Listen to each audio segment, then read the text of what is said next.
하나님 말씀 함께 보겠습니다. 하나님의 말씀은 로마서 8장 말씀입니다. 신약성경 로마서 8장 28절에서 30절까지 말씀을 우리가 함께 한 목소리로 읽도록 하겠습니다. 우리가 알거니와 하나님을 사랑하는 자 곧 그 뜻대로 부르심을 입은 자들에게는 모든 것이 합력하여 선을 이루느니라. 하나님이 미리 아신 자들로 또한 그 아들의 형상을 본받게 하기 위하여 미리 정하셨으니 이는 그로 많은 형제 중에서 맏아들이 되게 하려 하심이니라.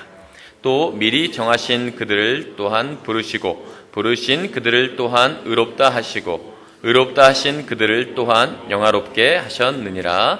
아멘. 사실 로마서가 어려운 책입니다. 사복음서를 한 다음에 해야 하는데 사복음서 공부도 하지 않은 상태 속에서 그 사복음서가 1차, 2차 전도 여행에서 가르쳐줬고 그 이후에 바울이 로마 교회에게 쓴 편지인데 한참 진도가 나간 다음에 쓰여진 책이 로마서거든요. 그래서 로마서를 공부하는 게 단순간에 되는 건 아닙니다. 평생 해야 되는 공부가 사실은 로마서라고 볼 수 있어요. 그러니까 로마서가 기독교의 어떤 면에서는 법전 같은 거라고 볼 수 있을 만큼 쉽지 않은 책이죠. 그냥 뭐 이렇게 살아라 저렇게 살아라 이렇게 요한 1, 2, 3, 4 편지라든지 이런 정도의 책이 아니라 논문입니다. 어떻게 보면 그래서 쉽지가 않아요.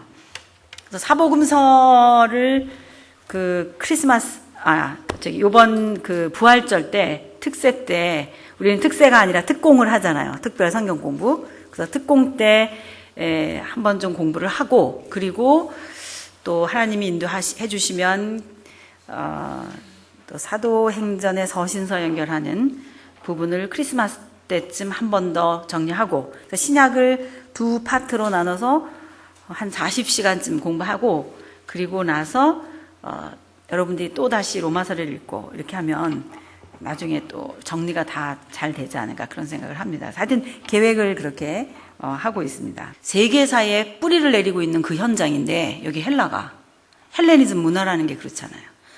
거기에다 대고 하는 말이 내가 깨달은 게 진리다 그러는 거예요. 도대체 그가 깨달은 것이 어떤 것이길래 로마 앞에서 더군다나 로마 황제 앞에까지 상소해서 내가 이거를 변증하고 싶다. 그리고 그렇게 할 정도냐 그죠? 황제 앞에 가고 싶었거든요. 대단히 글로벌한 사람이죠. 얘기인즉슨 이렇다 그랬습니다. 바울이 1차, 2차, 3차 전도 여행을 여기를 다 다녔어요. 여기를 헬라어권을 점령했다 그랬어요. 그리고 나서 여기 고린도에서 지금 쓰고 있는 편지가 여기 로마에 살고 있는 당시 허브죠. 완전히 전 세계 심장인 로마에 살고 있는 그리스도인들 그리고 거기 있는 하나님 모르는 사람들 나중에 이 복음이 이제 전파되면 다 전해지겠지만 이분들에게 편지를 쓰는 거예요. 그러니까 바울은요 지금 여기서 출발했거든요. 에베소에서 여기서 출발해갖고 마케도냐, 빌립보, 데살로니카를 거쳐서 여기 지금 내려온 거예요. 그래서 여기 앉아갖고 지금 과동하면서 3개월 동안 지나면서 로마서 편지를 쓰고 있거든요. 그러니까 바울은 지금 그 마음 자체가 세계예요. 세계를 돌아다니다 왔으니까. 에베소 엄청난 당시 문화들을 다 경험하고 거기는 우상들 갖고 싸우다가 우상 때문에 치여가지고 지금 도망오는 중이거든요. 아데미 우상 섬기는 사람들이 고소해갖고 도망오는 참이었거든요. 그러니까 우리가 성경을 읽으면서 우상이라는 단어를 보는 거하고 전혀 달라요. 굉장히 생생한 거예요. 바울은 우상 때문에 지금 쫓겨난 중이에요. 그러니까 우리가 생각하는 우상이랑 정말 너무나 달라요. 그러니까 이 편지를 읽고 있을 사람들 생각하니 그게 헬라요. 그것이 세계 사람들이에요. 그러니까 우리는 이거를 읽을 때 딱딱하지만은 바울은 그것이 일상이었고 자기 현실이었고 자기가 서 있는 자리였어요. 헬라가. 그러니까 특히 동성연애라든지 이런 것들은 아주 가깝게 느껴졌었던 거예요. 왜냐하면 헬라 문화라고 하는 것이 세상의 문화가 바알과 아세라 문화요. 그것이 섹스 문화요. 암컷과 수컷의 결합에 의해서 경제가 산출되는 것이 인간에게는 신이란 말이죠. 경제가 신이에요. 그런 것이 하나의 문화로 종교로 자리매김하고 있는 것이 세상이라는 거예요. 그런데 있다가 왔기 때문에 바울은 지금 이 편지를 쓰면서 로마에 있는 사람에게도 역시 같은 마음인 거예요. 지금 내가 돌아다니고 있었는데 헬라어권이나 당신 로마 사람들이나 결국은 같다. 이제 이런 생각을 하면서 이런 얘기를 하는 거예요. 자, 바울이 얘기하는 즉슨 내가 세상을 다 다녀봤거든, 이런 뜻이에요. 내 배경은 유대가 아니거든. 나 유대인이지만 나 세상을 다 다녔다. 근데 내가 다니면서 봤더니 이 사람들이 하는 거 보니까 살인하고 미워하고 질투하고 싸우고 깨지고 전쟁하고 사람 사는 게 다 그냥 그렇더라. 세상 모든 사람들 사는 거 보니까 적어도 여기가 하나님의 영광이다. 이 안이 사람 사는 그 모습이 이것은 하나님이 함께 있는 곳이다라고는 말하기 어렵던데 그러시는 거예요. 왜냐? 하나님은 적어도 도둑질해라, 미워해라, 죽여라, 싸워라 그러는 분은 아니지 않느냐? 지금 이 입장이에요. 근데도 왜 그렇게 사냐? 유대인이나 헬라인이나 왜 다 그렇게 사냐? 그렇게 사는 거를 볼 때 적어도 내가 한 가지 알겠는데 그것은 하나님의 영광은 아니다. 하나님에게서 분리됐다. 그것은 하나님과 함께하는 삶은 아닌 것 같다. 그건 분명하다. 내가 그걸 깨달았다는 거예요. 그래서 그 얘기를 하고 있는 것이 여러분 로마서 1장 8절에 보면은 경건하지 못하다라는 말과 불의라는 말이 나와요. 여기서 경건하지 못하다라고 하는 것은 하나님하고의 관계 속에서 그러니까 이렇게 사실은 하나님과 통해 있어야 되는데 여기가 하나님이 계시고 여기에 내가 있다면 아니 여기 세상이라면 이게 통해 있어야 되는데 하나님의 영광이 이 안에 있어야 되는데 보니까 불경건 하나님에게서 끊어졌다는 거죠. 하나님에게서 격리되어 있다는 거예요. 하나님에게서 떨어져 있어요. 그러니까 끊어져 있기 때문에 끊어진 짓을 한다는 거예요. 끊어져 있기 때문에 필연적으로 끊어짐의 결과로 나타나는 게 소위 죄라는 거예요. 죄. 이거는 불의다. 바울은 이런 단어로 정의하고 있어요. 하나님과의 관계 속에서는 불경건, 거룩하지 못하다. 하나님에게 대하여서 죄인이다. 라는 말은 이런 단어로 쓰고요. 사람과 사람 사이에서 서로 사는 거 보니까 이 사람 저 사람 결혼하고 사회 속에서 살아가고 이런 걸 보니까 사는 것 자체가 그냥 죄라, 불의하다. 그러니까 하나님에게 대하여 짓는 죄를 불경건이다. 사람과 사람 사이에 나타나는 죄는 불의다. 이런 단어로 표현하고 있어요.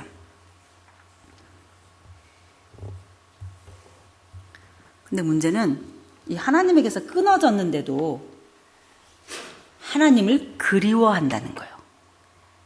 이러고 살면서도 그리워해요. 그러다 보니까 이 하나님을 누군지를 몰라요 지금. 하나님이 어떤 분인지 이 하나님의 영광은 뭐냐면 리플렉트, 반사되는 거예요. 제가요 평생 거울 없으면 제 모습이 어떻게 생긴지 모르잖아요. 나의 영광, 이런 말 써서 이상합니다만 리플렉트, 나를 반사시켜주는 것은 거울이에요. 내가 거울 앞에 서야 내 모습이 보인단 말이죠. 비로소 여기 아무리 있어봐야 하나님의 영광, 즉 하나님이 어떤 분인지 리플렉트, 반사가 되지 않아서 하나님을 모르는 거예요. 그러다 보니까 사람들이 이 하나님은 그리운데 하나님 대신 나름대로 하나님을 반사해서 만들었는데 그것이 우상이더라는 거예요. 태양, 별, 달, 짐승, 버러지 형상, 심지어는 남근까지. 우리나라에도 남근 사상이 있습니다. 천하대장군, 지하여장군 이게 다 남근의 형상이에요.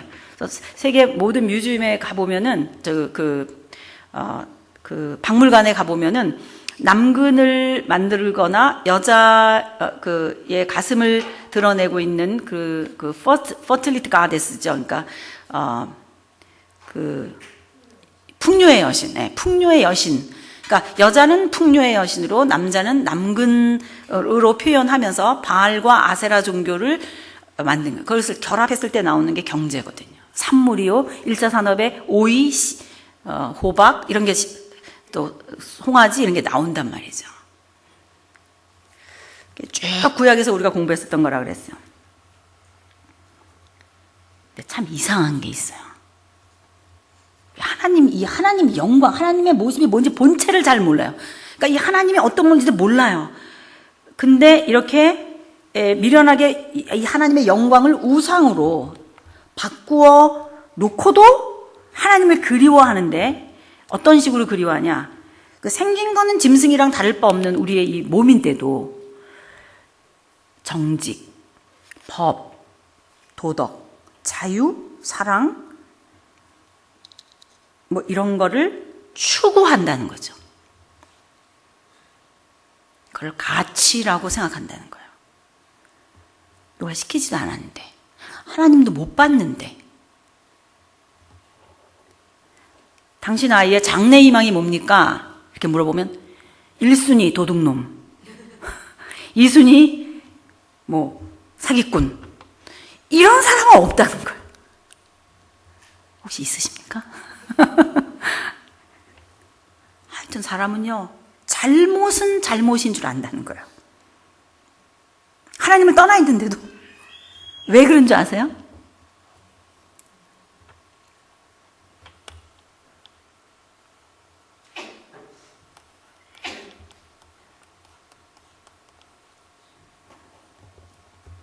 양심이라는 장치가 사람 안에 들어있는 거예요.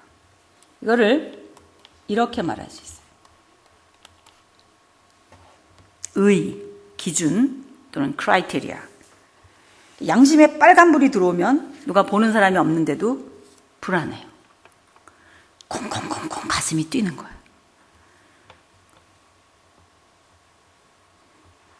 보통 우리 커피 마시고 일회용 컵 버릴 데 없으면 그냥 자동차 안에 폴더에다 놔두잖아요. 그냥 싣고 다닐지언정 바깥에다 못 버린다고요. 안 버리시죠? 근데 여기 YMCA 지하 주차장에 제가 어떤 때 보면 기둥 뒤에 한 구석에 스타벅스 커피가 얌전히 있어요. 누가 버린 거예요, 거기다가. 그 순간 살짝 그 사람의 양심에 불이 깜빡 켜졌다가 꺼진 거죠. 누가 장착해놨는지는 모르지만 하여튼 그놈의 의, 그놈의 의라는 기능이 자기를 딱 째려보는 거예요. 그러니까 그 사람이 아무데나 막 버리지 않고 그래도 기둥 뒤에다가 이렇게 보고 버렸겠죠. 그러다 보니까 하나님을 모르는 이방인들, 이제 하나님 모르는 분들이요. 이방인들, 유대인이 아닌 사람들이 원리를 발견했다는 거예요. 그래서 그걸 체계화시킨 거예요. 종교화한 거예요. 그래서 삶의 원리이다. 이렇게 정했다는 거예요. 그게 뭐냐 그랬더니 인과응보라는 거예요. 반드시 어떤 원인이 있으면 그거에 대한 대가를 받는다. 결과가 온다. 그거에 상당한 보응을 받는다. 하나님을 모르는 우리 한국 사람들 같은 자연인들, 이런 외국 사람들, 헬라인들, 지금 바울이 얘기하고 있는 용어로 치면 헬라인이에요. 이 사람들은요, 아까 제가 말씀드린 이 양심이 법이에요. 아까 말씀드린 대로 양심이 법이고 양심이 의예요. 근데 유대인으로 치면 양심이 바깥으로 나왔어요. 눈에 안 보이던 양심이 유대인들에게선 나왔다는 거예요. 나와서 어떻게 되냐니까 글자로 써졌다는 거예요. 어떻게 써졌냐? 성문법으로 율법이라고 하는 하나의 그 법전으로 나왔다는 거예요. 그것이 공동체 원리였다는 거예요. 여러분 로마서 2장 14절에서 15절을 한번 열어보겠습니다. 자, 한번 읽어보세요. 로마서가 읽어지는가? 저는 알고 있습니다. 여러분이 로마서를 몇 달째 듣고 있어도 로마서를 집에 가서 읽고 있지 않다는 사실을. 그래서 제가 오늘은 설교 끝나고 숙제를 좀 드리려고 생각하고 있어요. 자, 로마서 2장 14절에서 15절 한번 읽어보겠습니다. 자, 로마서 2장 14절에서 15절. 자, 찾으셨죠? 자, 다 같이 큰 소리로 한번 읽어보겠습니다. 시작.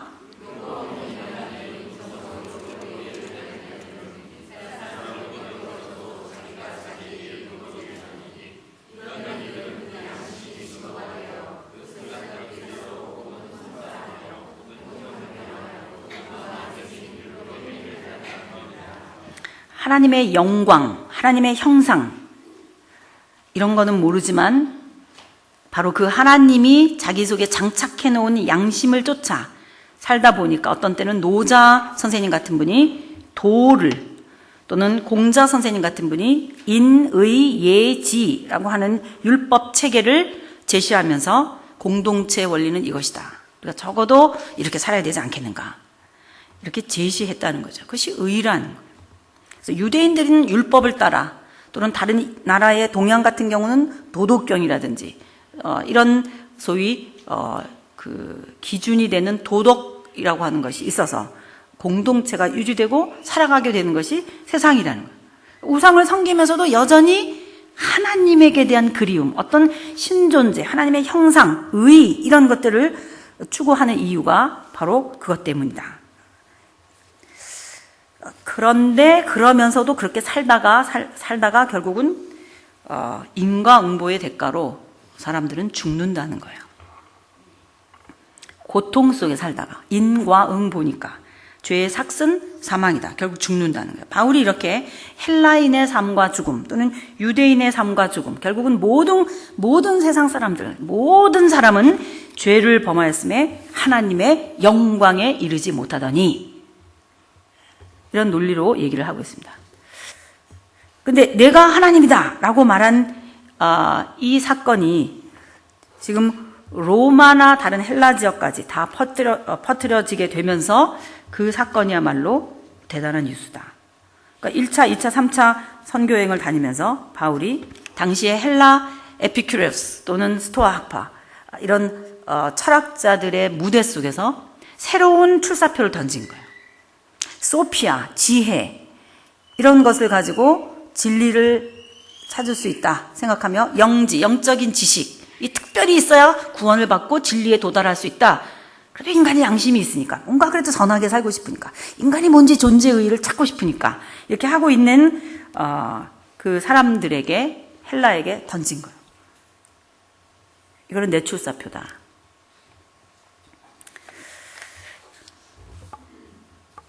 어떤 사람이 그 얘기를 들었어요. 우리가 지금까지 한 얘기를 이제 어떤 사람이 들었대 봐요.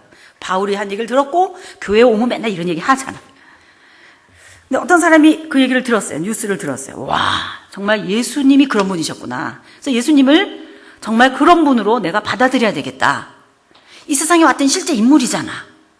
그래, 맞아. 그런 생각하면서 이순신 장군이 실제 인물이었던 것처럼, 나폴레옹이 실제 인물이었던 것처럼, 예수 그가 이 세상에 살았던 역사 예수인데, 실제적인 사람인데, 그러니까 미쳤거나 하나님이거나 둘 중에 정말 하나일 텐데, 그분이 정말 하나님이신데 자기를 죽여서 그것이 하나님의 양심으로 나타나고, 그런 하나님을 믿는 그런 사람을 하나님의 자녀라고 해준다니까, 뭐 더 이상 다른 종교에서 얘기하는 것보다 훨씬 고상한 것 같다.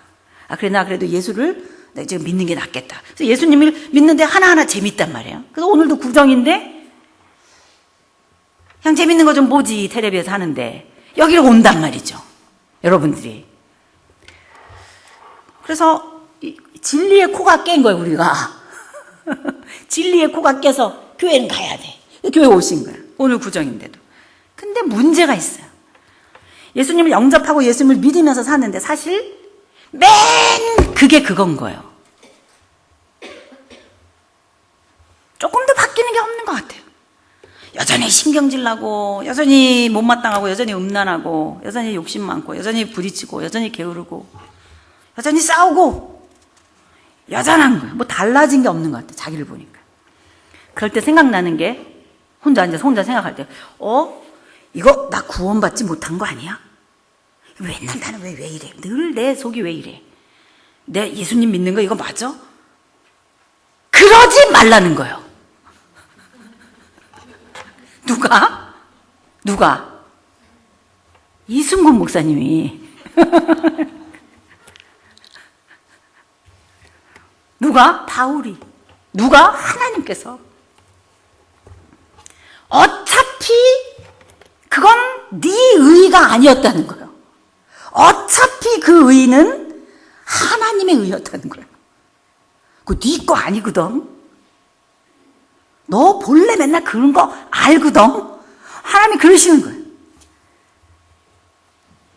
지금 네가 잘하고 있냐 못하고 있냐를 말하는 게 아니라는 거예요. 내 양심을 따라, 내 율법을 따라, 내 법을 따라 생각하지 말라는 거예요. 어차피 나는 늘 그렇다는 거예요. 그러니까 그럴 때마다, 늘 그런 생각이 떠오를 때마다 내가 구원 받았나? 내가 구원 못 받았나? 그러지 말라는 거예요. 내가 그런 존재임에도 지금도 그러고 있잖아. 그런 존재임에도 불구하고 너를 의롭다고 쳐주는 그 하나님의 의 때문에 너를 의롭다 그러는 것이지. 근데 네가 의로워서 의롭다 그랬냐? 그리고 어려운 단어로 목사님이 뭐라고 쓰셨어요? 칭의. 이게 어려운 단어란 말이에요. 성경 속에 있는 단어들 딱딱하지만 그게 남의 얘기가 아니라 실제로 내 얘기인 거예요. 그러니까 여러분이 목사님 설교 들으시면서, 그리고 제가 지난주도 설교하고 오늘도 이렇게 말씀을 이렇게 드렸을 때 여러분들이 이렇게 생각하면 맞다는 거예요. 죄를 이렇게 자꾸 짓게 돼도 내가 의롭다라고 하는 거에 대해서 뻔뻔스러워져야 되겠다. 벼룩이 낯짝이 있지 그러지 말라는 거야. 벼룩이 낯짝이 있지 그런 거 생각하지 마. 7번째 이런 것이 내가 지었던데 또 짓고 보통 우리가 죄를 졌을 때는요, 습관적인 죄예요. 영적인 시스템이 우리 안에 뭐 기질이라든지 환경이라든지 성격이라든지 A형이냐 B형이냐 그러면은 그거라든지 이런 게 늘 그 부딪히는 루트가 있어요. 그러니까 이런 설교를 들을 때 여러분이 이러라는 거야. 나 뻔뻔스러워져야 되겠다. 이것이 구원의 확신이구나. 내가 행한 바 의로운 행위로 구원받은 게 아니지 않냐. 내가 행한 의로운 행동 갖고 하나님 날 보고 날 의롭다 그런 게 아니시라잖아. 스스로 그렇게 생각하시라는. 인과응보가 아니라잖아. 하나님이 행하신 그 의로운 일을 의롭다고 믿는 그거 하나 보고 나도 의롭다고 쳐준다잖아. 실상은 의롭지도 않은데도 나를 의인이라고 쳐준다잖아. 안 그런다 그러고 또 그러고 안 그런다 또 그러고 안 그런다 또 그러고 아무리 내가 그래도 12번 1000만 번 그래도 에이씨 배짱이야. 어차피 이 의는 내 의가 아니라 하나님의 의라잖아. 하나님의 의잖아. 나 의롭지도 않지만 의롭다고 쳐주신 거, 그걸 믿음으로 쳐준다잖아. 여러분이 그렇게 배짱을 부리잖아요. 응? 그럴 때 하나님이 아싸 이제야 깨달았구나 그러신다는 거예요. 아멘이죠? 칭의, 이 단어가 문자가 아니라 여러분의 생명인 줄로 믿습니다. 이 단어는 죽은 문자가 아니라, 성경의 로마서 속에 있는 죽은 문자가 아니라 여러분의 가슴이요, 여러분의 고뇌요, 여러분의 생명이요, 여러분의 현실이어야 될 줄로 믿습니다. 이것이야말로 구원의 확신을 갖게 하는 우리의 근거라는 거죠. 하나님의 의, 우리의 자유라는 거예요. 그것이. 그러니까 이게 얼마나 은혜냐, 은혜. 때는 때대로 하는 게 아니라 이게 은혜 아니냐는 거죠. 일하는 사람은 월급 받을 때 그것을 대가로 여깁니다. 당연히 받을 싹스로 여긴다는 거죠. 자기 공로예요. 내가 했으니까. 근데 일을 안 했는데도 돈을 준다? 그러면 그거는 싹시 아닌 거예요. 그것은 은혜라는 거예요. 은혜. 지난번에 저희 목사님이 이 부분을 살게 하는데 눈물을 못 참고 설교를 하시더라고요.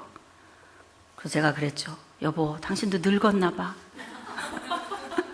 비행기 타고 가실 때 제가. 왜냐면요, 아주 정말 눈물이 나는 순간에도 목사님 너무너무 억제하세요. 내가 흘리는 눈물 때문에 괜히 눈물을 유발시켜서 감정적으로 하는 것은 아니다.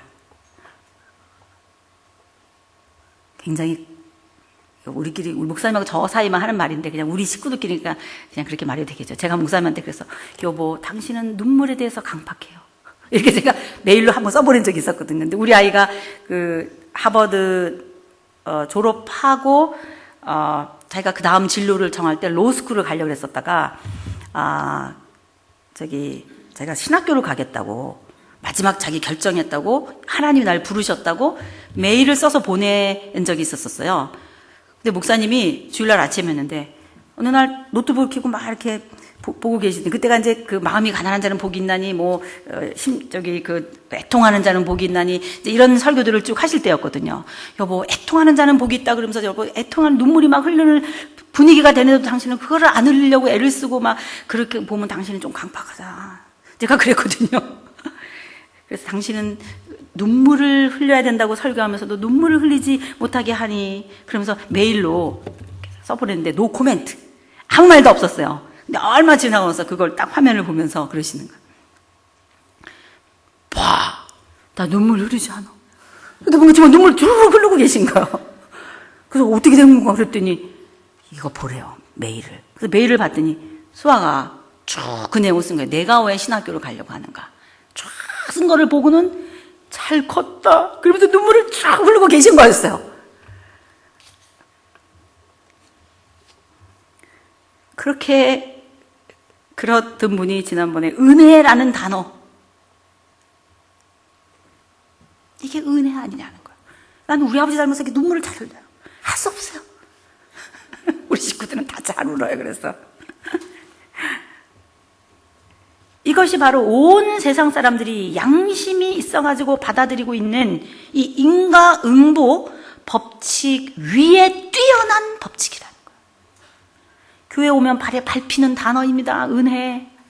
너무 많이 쓰는 단어입니다. 정크메일처럼 아무데나 돌아다니고 있는 단어 은혜. 사실 이 은혜가 그냥 은혜가 아니에요.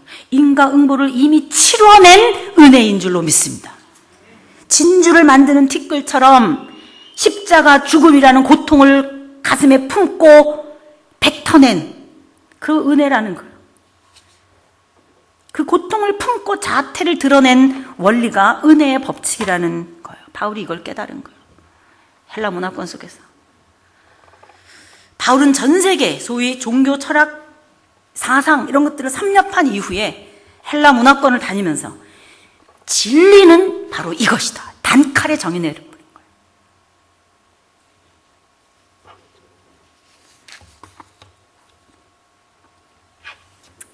아이고 하나님, 알긴 알겠습니다. 그리스도 예수 안에서 그래서 결코 정잠이 없고 나는 의롭다함을 받았기 때문에 이제 하나님의 자녀가 됐고 아버지라고 부르고 양자의 영을 받아서 하나님과 화평을 누리는 자가 됐다는 거 알고 있습니다. 근데 우리가 이거 다 설교 들은 거예요, 목사님한테. 하여튼 알긴 알겠는데요, 아니 글쎄 아무리 그래도 그렇다고 맨날 그렇게 일주일 지나면서 그냥 또 죄를 짓고 또 내가 나를 잘 못 주세고 또 그러고 그러는 게 힘들어요. 조금 좀 민망하고 어떤 때는 좀 하나님한테도 야 이거 내 정말 맨날 이래 정말 이래 되냐 막 그러면서 그 뭔가 뭐를 늘 내 안에 이렇게 엉켜 있는 게 있어요. 근데 정말 계속 이러고 살아야 되나? 아무리 배짱이라 그래도 그건 또 아니지 않습니까? 그 생각도 맞다는 거예요. 아니야, 그렇게 계속 죄 줘. 괜찮아. 줘. 계속 죄. 어때? 하나님 자녀인데 어때? 의롭다 하심 받은 게 뭐 네가 뭐 잘해서 그런 거 아니야. 그렇게 죄 쳐. 괜찮아. 더 죄 거해야지. 그럼 그렇지 않는다는 거예요. 맞아. 그 생각 맞다. 거듭나지 않은 양심을 가지고도 죄의식을 느끼는데 거듭난 양심이 당연히 이런 생각 나야 되죠. 하나님의 의로, 은혜로 하나님의 양자가 되고 자녀가 됐다고 해도 이렇게 살고 싶지 않아지는 것이 정상이라는 거죠. Yes! 괴로워해야 된다는 거예요. 문제는 괴롭지 않은 게 중증이죠. 여러분들은 다 괴로울 줄로 믿습니다. 괴롭죠? 괴로워요? 안 괴로우세요? 때때로 죄를 짓고 늘 마음이 불편하고 하나님 앞에 나오면 맨날 알고 지은지 모르고 지은지 하면서 기도하잖아요. 우리 주일날 예배 드릴 때 전에 이제 저희가 예배 섬기는 교회에서 늘 장로님들이 계시니까 장로님들 나와서 기도할 때 보면 일주일 지으면서도 죄를 짓다 왔습니다. 알고 지은지 모르고 지은지 죄를 용서해 주시고 그때마다 도대체 저 얘기를 언제까지 우리가 해야 되나 그런 생각이 들 만큼 아주 지친단 말이죠. 피곤하고. 늘 하나님 앞에 나올 때 미안한 마음이 들면서 괴로운가?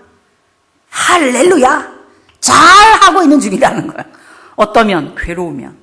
왜 할렐루야인가? 그게 하나님처럼 되고 싶다는 뜻이에요. 그 괴로움이. 아니, 안 괴로워도 되잖아요. 근데 왜 괴롭냐는 거야.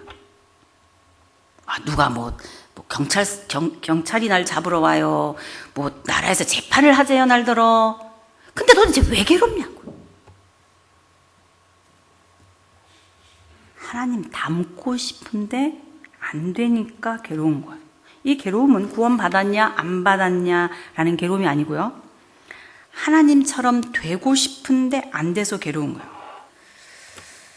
아직도 그런 마음이 여러분 자꾸 들 때마다 구원받았냐 안 받았느냐 여기서 타령하고 있으면 안 돼요. 아까 제가 그냥 끝내버렸어요. 맨날 그 안에서 내가 구원받았어? 내가 이렇게 죄를 짓는데 또 구원받아서 그거는 이제 하지 말라는 거예요. 더 이상 그건 하지 말라는 거예요. 나이 자꾸 들어가는데 맨날 거기 앉아가지고 구원받았냐 안 받았냐 죽을 때까지도 구원받았냐 안 받았냐 언제까지 그러겠냐는 거예요. 지금 여기서 하고 있는 얘기는 뭐냐? 구원받았냐 안 받았냐가 아니라 우리는요 하나님의 영광, 모든 사람이 죄를 범하였음에 하나님의 영광에 이르지 못하더니, 아니 우리는 지금 사망에서 생명으로 옮겨졌어요. 예수 그리스도를 지나서 우리는 하나님의 영광인 하나님과 더불어 사는 이곳으로 왔어요. 그러면 이곳에 온 사람들이 느끼는 괴로움은 뭐냐? 하나님이 모델인데 하나님처럼 하고 싶다는 거예요. 하나님처럼 되고 싶다는 거예요. 조금 어려운 단어로 해볼까요? 뜻이 하늘에서 이룬 것처럼, 뜻이 하늘에서 이룬 것처럼 땅에서도 이루어지이다. 하나님이 가지고 계신 생각, 하나님이 가지고 계신 세계관, 하나님이 가지고 계신 인간관, 하나님이 가지고 계신 물질관, 하나님이 가지고 계시는 교육관, 하나님이 가지고 계신 아이들 키우는 거, 이런 것들이 있어요. 이것이 절대 기준이에요. 뜻이 있어요. 근데 그것이 땅에서 내가 살고 있는데, 내가 살고 있는 땅에서도 그거하고 똑같이 이루어져. 뜻이 하늘에서 이루어진 것처럼 땅에서도 이루어지이다. 공자식으로 말하면 종심소욕 분류구의 단계. 소욕, 욕심을 쫓아 행하여도 그것이 곧 하늘과 하늘의 뜻과 과히 어긋나지 않는 단계. 나이 70이 되면 적어도 이 수준은 되지 않아야 되냐, 이 수준은 돼야 되지 않느냐. 이게 공자의 입장이거든요. 사람이 짐승과 달리 좀 시간이 지나면 좀 변해야지. 이게 공자의 입장이라고 했어요. 다른 종교와 사상과 선생님들 안에도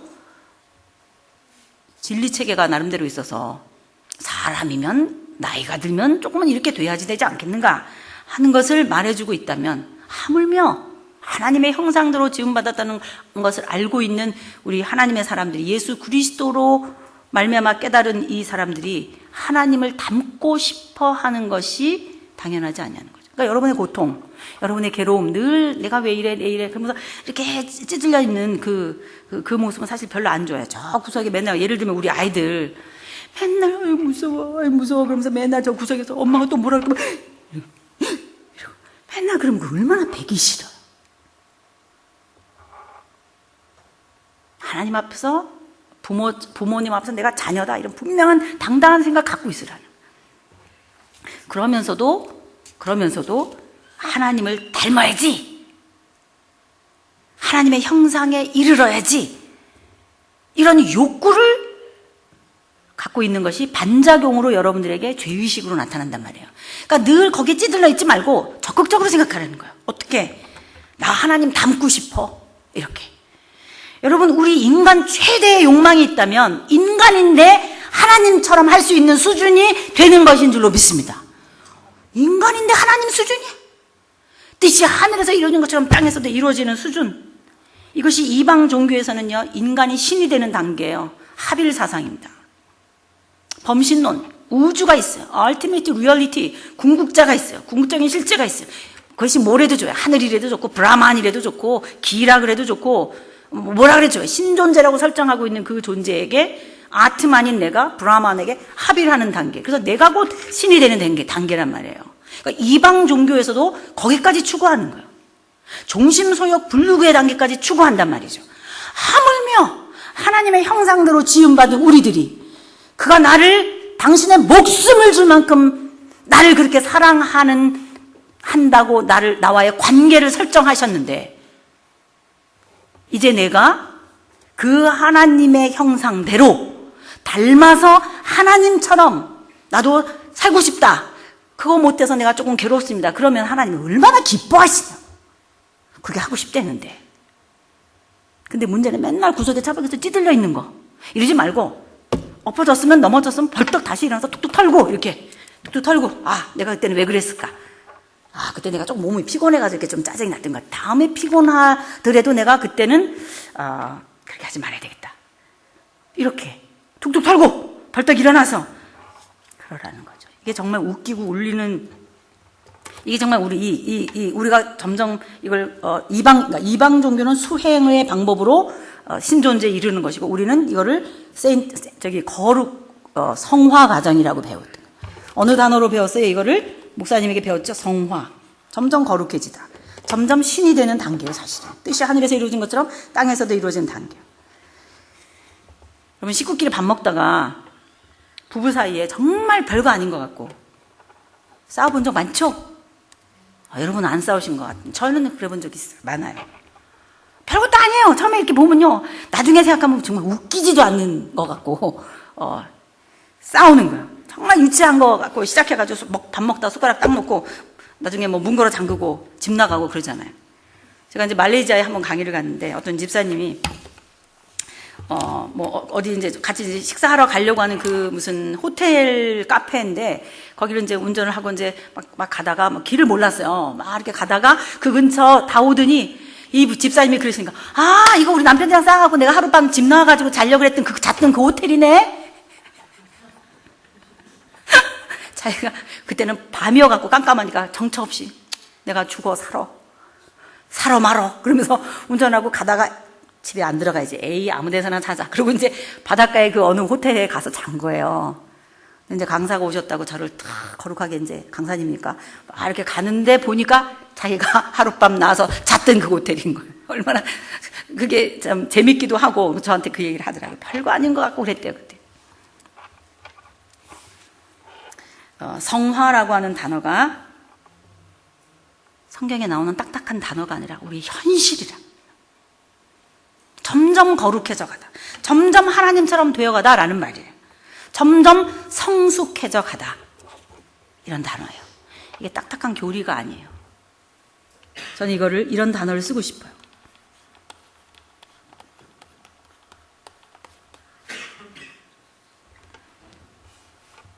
연어나 송어는 자기가 태어났던 곳으로 회귀합니다. 하물며 하나님의 형상대로, 하나님의 영광대로 지으셔서, 생긴 거는 짐승이라도 내 손이나 닭발이나, 제가 늘 하는 말이지만 내 손이나 닭발이나 내 멀렁거리는 배나 고등어 배나 생긴 건 짐승인데 그게 아니라 하나님의 형상대로 지음받은 거예요.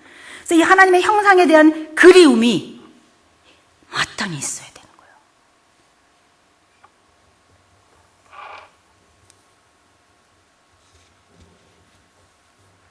그럼 내가 닮아야 할 하나님의 형상이 뭐냐?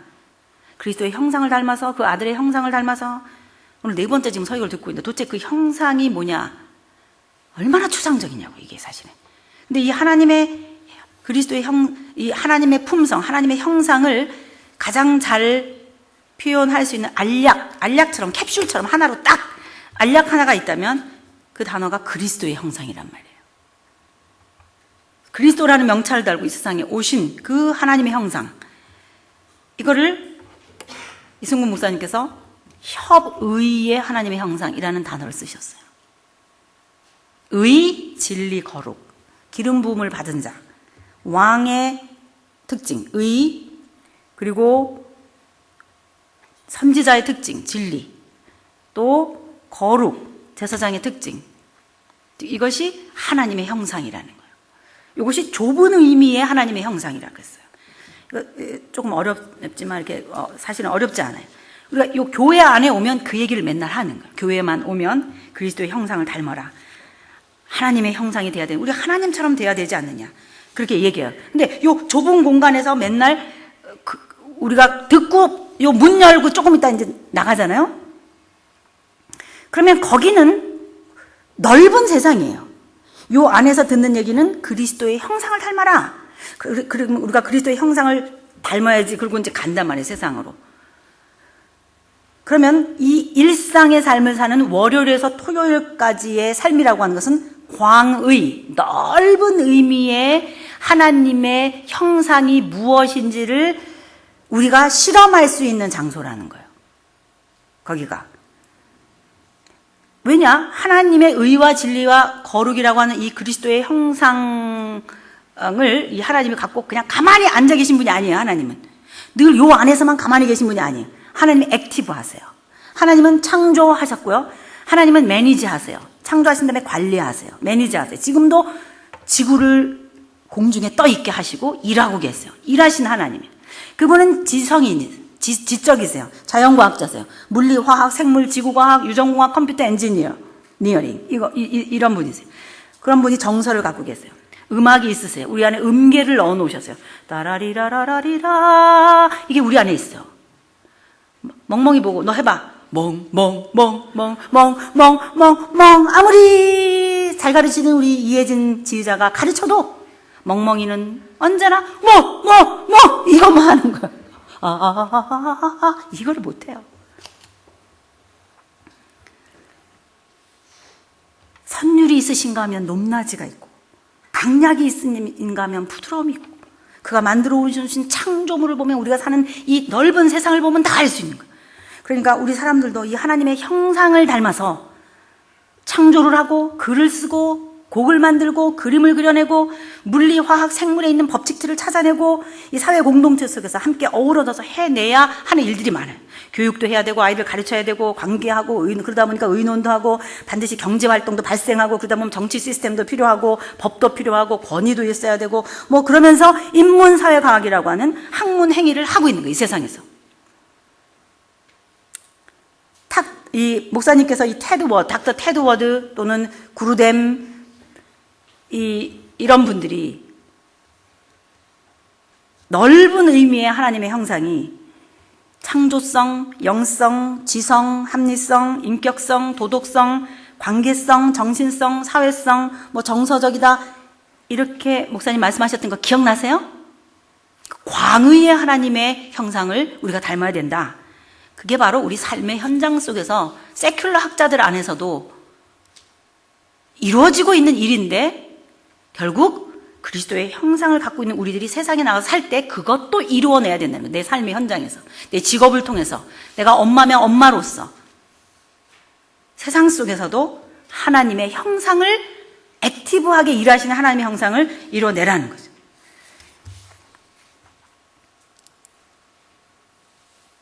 우리가 세상에 나가서 이런 활동을 하는 것은 우리 애들 유치원 보내고 사물을 인식하게 하고 사물의 정의를 내려주고 노래를 가르치고 율동을 가르치고 피아노 레슨 시키고 이런 활동을 하는 것은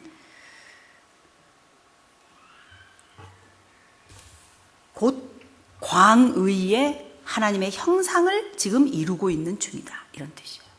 그래서 협의의 하나님의 형상을 이루고 그것을 내가 해야 되겠고 넓은 의미에서 하나님이시라면 어떻게 하실 것인가? 내 직업에서 그걸 이루어내는 거예요. 내 삶의 현장에서. 근데 이거를 할 때 만만하지 않아요. 이게 지금 어려운 거예요. 할 때. 하다 보면 뭐 싸우기도 하고 어려움도 있고 뭐 금방금방 아이디어가 안 솟아오르고 논문을 썼는데 통과도 안 되고 뭐 이런 게 있단 말이죠. 이게 쉽지 않아요. 그래갖고 어떤 땐 피곤하고 지치고 엉키고 그런다는 거죠. 그러니까 하나님의 형상대로 해보려고 그러는데도 안 된다는 거예요.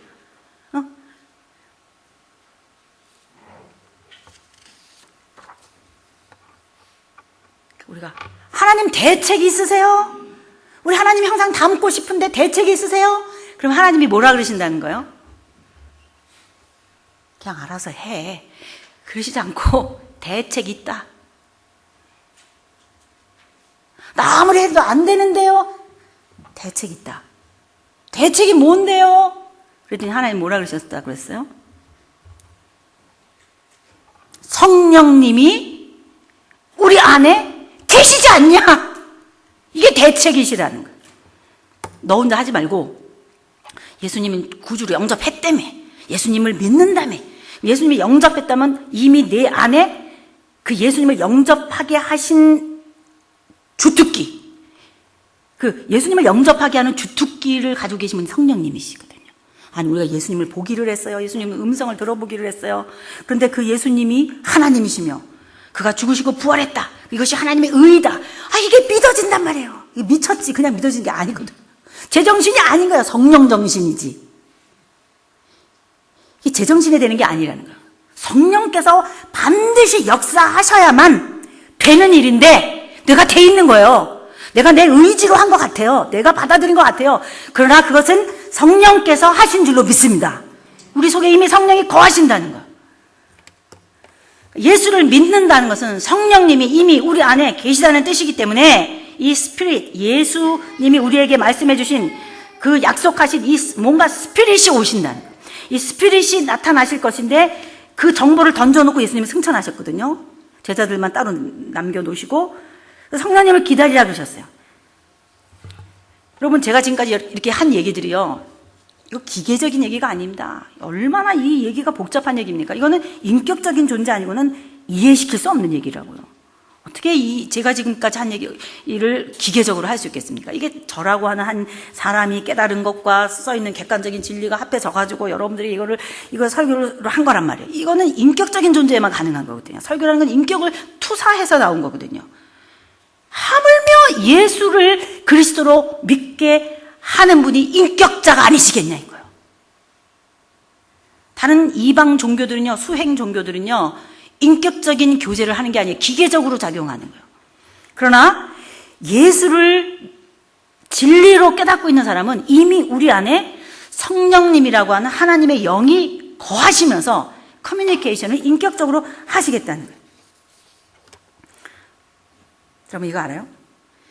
이 게임, 마리오 게임, 어렸을 때 우리 애들 키울 때 마리오 게임 했잖아요. 안 하셨나 봐. 우리 애들은 이 마리오 게임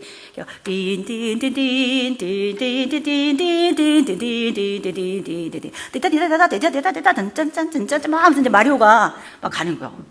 막 여행 가요. 막 가다 보면 막 바다도 나오고 막 강도 나오고 산도 나오고 막 하늘에서 탁 떨어져야 되고 막 이런 때가 있어요. 길인 데만 자기 힘으로 갈 수 있는 데만 가는 거예요. 가다가 갑자기 버섯이 삥 나면 버섯 따먹어요. 버섯 따먹고 힘이 생겨. 더 가요. 근데 이제 버섯 정도가 아니라 갑자기 뿅 불이 나타나요. 불이. 그럼 전에는 못했는데 이 불이 쫙 나타나면 이 절벽이거든. 여기서 가다가 이거 딱 떨어져야 되잖아요. 떨어지는 게 아니야. 가네. 그리고 이 위에 떠 있는 것 때문에. 이거 보고 발이 막 움직이는데 뿅 떨어지잖아. 뚜루룩 죽지 않고 디디디디디 가는 거. 여러분들도 이거 있으면 좋겠죠? 그게 인간의 메시아 사상이에요. 신데렐라에 나오는 그거 있잖아요. 띵, 핑크, 옐로우, 띵. 그럼 막 호박이 막 마차로 변하고, 와, 내가 원하는 거 막 다 해줘. 전능한 신이야 이게. 그것처럼 나도 그런 거 하나 있으면 좋겠다. 소원하시는 분 손 들어보세요. 한 명도 없으세요?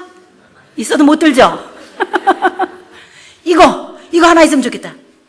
근데 이거 정도가 비비비비비비비비비비서 뺑 없어져. 이게 이 정도가 아니라 우주 만물을 창조하신 하나님께서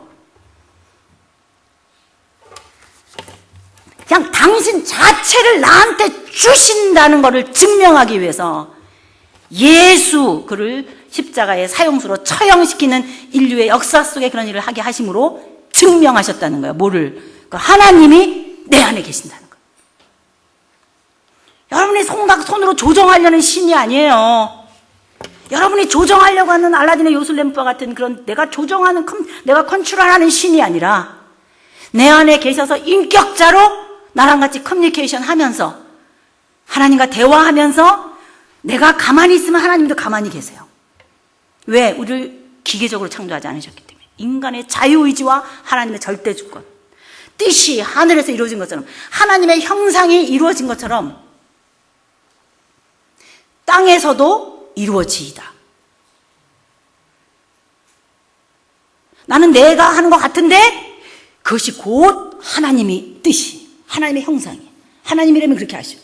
이게 점점 폭이 좁아지는 거예요.